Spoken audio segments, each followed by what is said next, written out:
Hi friends, നമ്മുടെ ചാനലിലേക്ക് എല്ലാവർക്കും സ്വാഗതം. ഇന്നത്തെ വീഡിയോ OTT അപ്ഡേറ്റുകളാണ്. പുതുതായി വന്നിട്ടുള്ള സിനിമകളുടെയും സീരീസുകളുടെയും അപ്ഡേറ്റുകളാണ് ഇന്നത്തെ വീഡിയോയിൽ പറയാൻ പോകുന്നത്. അപ്പോൾ ആദ്യത്തേത് ഒരു മലയാളം സയൻസ് ഫിക്ഷൻ ചിത്രമാണ് പ്ലൂട്ടോ എന്ന സിനിമ. നീരജ് മാധവൻ, അൽതാഫ് സലീം, ഹർഷ ചാന്ദിനി, ബൈജു, അജു വർഗീസ് എന്നിവർ പ്രധാന കഥാപാത്രങ്ങളായി അഭിനയിച്ച ഈ ചിത്രത്തിന്റെ OTT റൈറ്റ്സ് സ്വന്തമാക്കിയിരിക്കുന്നത് സൈനപ്ലേ ആണ്. ഓഗസ്റ്റ് മാസം 24-ാം തീയതി മുതൽ സൈനപ്ലേയിലൂടെ സ്ട്രീമിംഗ് ആരംഭിക്കുന്നതാണ്. അടുത്തത് ഒരു ഹിന്ദി ആക്ഷൻ ത്രില്ലർ ചിത്രമാണ് ഗാന്ധാരി എന്ന സിനിമ. തപസി പന്നു, ഇഷ്വാക് സിംഗ്, സ്വസ്തിക മുഖർജി എന്നിവർ പ്രധാന കഥാപാത്രങ്ങളായി അഭിനയിച്ച ഈ ചിത്രത്തിന്റെ OTT റൈറ്റ് സ്വന്തമാക്കിയിരിക്കുന്നത് നെറ്റ്ഫ്ലിക്സ് ആണ്. സെപ്റ്റംബർ 3-ാം തീയതി മുതൽ നെറ്റ്ഫ്ലിക്സിലൂടെ സ്ട്രീമിംഗ് ആരംഭിക്കുന്നതാണ്. അടുത്തത് ഒരു തെലുങ്ക് ഹൊറർ കോമഡി ചിത്രമാണ് കൊറിയൻ കനകരാജു എന്ന സിനിമ. വരുൺ തേജ, ഋതിക നായക്, സത്യ എന്നിവർ പ്രധാന കഥാപാത്രങ്ങളായി അഭിനയിച്ച ഈ ചിത്രത്തിന്റെ OTT റൈറ്റ് സ്വന്തമാക്കിയിരിക്കുന്നത് നെറ്റ്ഫ്ലിക്സ് ആണ്. സെപ്റ്റംബർ 4-ാം തീയതി മുതൽ നെറ്റ്ഫ്ലിക്സിലൂടെ തെലുങ്ക്, തമിഴ്, മലയാളം, കന്നഡ, ഹിന്ദി എന്നീ ഭാഷകളിൽ സ്ട്രീമിംഗ് ആരംഭിക്കുന്നതാണ്. അടുത്തത് ഒരു ഹിന്ദി ക്രൈം ത്രില്ലർ ചിത്രമാണ് ബാൻദാർ എന്ന സിനിമ. ബോബി ഡിയോൾ, സാനിയ മൽഹോത്ര, സബ ആസാദ് എന്നിവർ പ്രധാന കഥാപാത്രങ്ങളായി അഭിനയിച്ച ഈ ചിത്രത്തിന്റെ OTT റൈറ്റ് സ്വന്തമാക്കിയിരിക്കുന്നത് C5 ആണ്. ഓഗസ്റ്റ് മാസം 28-ാം തീയതി മുതൽ C5ലൂടെ സ്ട്രീമിംഗ് ആരംഭിക്കുന്നതാണ്. അടുത്ത് ഒരു മലയാളം ത്രില്ലർ ചിത്രമാണ് ഐ നോബഡി എന്ന സിനിമ. പൃഥ്വിരാജ് സുകുമാരൻ, പാർവതി തിരോത്ത് എന്നിവർ പ്രധാന കഥാപാത്രങ്ങളായി അഭിനയിച്ച് നിസാം ബഷീർ സംവിധാനം ചെയ്ത ഈ സിനിമയുടെ OTT റൈറ്റ് സ്വന്തമാക്കിയിരിക്കുന്നത് ജിയോ ഹോട്ട്സ്റ്റാർ ആണ്.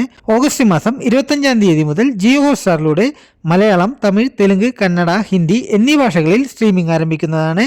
അടുത്ത് ഒരു ഹിന്ദി ഇൻവെസ്റ്റിഗേഷൻ ഡ്രാമ ചിത്രമാണ് ബബിത സിംഗ് റിപ്പോർട്ടിംഗ് എന്ന സിനിമ.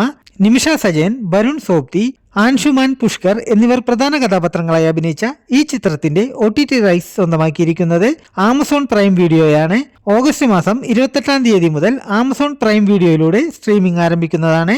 അടുത്തത് ഒരു ഹിന്ദി സ്പൈ യൂണിവേഴ്സിൽ പെടുന്ന ചിത്രമാണ് ആൽഫ എന്ന സിനിമ. ആലിയ ഭട്ട്, ഷർവാരി, ബോബി ഡിയോൾ, അനിൽ കപൂർ എന്നിവർ പ്രധാന കഥാപാത്രങ്ങളായി അഭിനയിച്ച ഈ ചിത്രത്തിന്റെ OTT റൈറ്റ്സ് സ്വന്തമാക്കിയിരിക്കുന്നത് നെറ്റ്ഫ്ലിക്സ് ആണ്. ഓഗസ്റ്റ് മാസം 28-ാം തീയതി മുതൽ നെറ്റ്ഫ്ലിക്സിലൂടെ സ്ട്രീമിംഗ് ആരംഭിക്കുന്നതാണ്. മൾട്ടി ലാംഗ്വേജ് പ്രതീക്ഷിക്കാവുന്നതാണ്. അടുത്തത് ഒരു തമിഴ് റൊമാൻറ്റിക് കോമഡി ചിത്രമാണ് അൻപേ ഡയാന എന്ന സിനിമ. പാരി എലവഴകൻ, രമ്യ രംഗനാഥ് എന്നിവർ പ്രധാന കഥാപാത്രങ്ങളായി അഭിനയിച്ച ഈ ചിത്രത്തിന്റെ OTT റൈറ്റ് സ്വന്തമാക്കിയിരിക്കുന്നത് സോണി ലൈവ് ആണ്. ഓഗസ്റ്റ് മാസം 28-ാം തീയതി മുതൽ സോണി ലൈവിലൂടെ തമിഴ്, തെലുങ്ക്, കന്നഡ എന്നീ ഭാഷകളിൽ സ്ട്രീമിംഗ് ആരംഭിക്കുന്നതാണ്. അടുത്ത് ഒരു തമിഴ് ബയോഗ്രഫിക് ഡ്രാമ ചിത്രമാണ് GDN എന്ന സിനിമ. മാധവൻ, പ്രിയാമണി, ദുഷര വിജയൻ, ജയറാം എന്നിവർ പ്രധാന കഥാപാത്രങ്ങളായി അഭിനയിച്ച ഈ ചിത്രത്തിന്റെ OTT റൈറ്റ്സ് സ്വന്തമാക്കിയിരിക്കുന്നത് നെറ്റ്ഫ്ലിക്സ് ആണ്. ഈ ചിത്രം സെപ്റ്റംബർ മാസം ആദ്യ ആഴ്ചകളിൽ സ്ട്രീമിംഗ് ആരംഭിക്കുമെന്നുള്ള റിപ്പോർട്ടുകൾ ഉണ്ട്. അടുത്തത് ഒരു തമിഴ് ആക്ഷൻ ത്രില്ലർ ചിത്രമാണ് DC എന്ന സിനിമ. ലോകേഷ് കനകരാജ്, വാമിക ഗബി, സഞ്ജന, കൃഷ്ണമൂർത്തി എന്നിവർ പ്രധാന കഥാപാത്രങ്ങളായി അഭിനയിച്ച ഈ ചിത്രത്തിന്റെ OTT റൈറ്റ്സ് സ്വന്തമാക്കിയിരിക്കുന്നത് സൺനെക്സ്റ്റ് ആണ്. ഈ ചിത്രം സെപ്റ്റംബർ മാസം അവസാന ആഴ്ചയിലോ അല്ലെങ്കിൽ ഒക്ടോബർ ആദ്യ ആഴ്ചയിലോ സ്ട്രീമിംഗ് ആരംഭിക്കുമെന്ന റിപ്പോർട്ടുകളുണ്ട്. അടുത്ത് ഒരു മലയാളം സൈക്കോളജിക്കൽ ത്രില്ലർ ചിത്രമാണ് ഉന്മാദം എന്ന സിനിമ. കുഞ്ചാക്കോ ബോബൻ, ലിജോമോൾ ജോസ് എന്നിവർ പ്രധാന കഥാപാത്രങ്ങളായി അഭിനയിച്ച ഈ ചിത്രത്തിന്റെ OTT റൈറ്റ് സ്വന്തമാക്കിയിരിക്കുന്നത് സോണി ലൈവ് ആണ്. ഈ ചിത്രത്തിന്റെ റിലീസ് ഡേറ്റ് ഇതുവരെ സോണി ലൈവ് പുറത്തുവിട്ടിട്ടില്ല. എല്ലാവർക്കും വീഡിയോ ഇഷ്ടപ്പെട്ടു എന്ന് കരുതുന്നു. വീഡിയോ ഇഷ്ടപ്പെട്ടാൽ ലൈക്ക് ചെയ്യാനും സബ്സ്ക്രൈബ് ചെയ്യാനും മറക്കരുത്.